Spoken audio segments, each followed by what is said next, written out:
Hey, what's up, everybody? So, the weekend is over. I have got so much done this weekend. I've got 4 oak Yawara, I got a purple heart Yawara, black walnut Yawara. I made this one out of poplar. This is a just more traditional non-palm cord Yawara. Got this poplar steak. Made a bunch more of these poplar steaks. I got another hammer steak and hammer. I made an oak dagger. I got this bone knife that's cord wrapped. And that'll go on the shop later.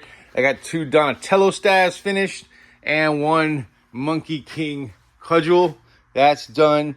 So anyway, that's what I got done this weekend. I actually screwed up this morning. I was supposed to bring all my office stuff and all my inventory over here this morning, and I was half awake and didn't really think about it. Just got in the car and came over here.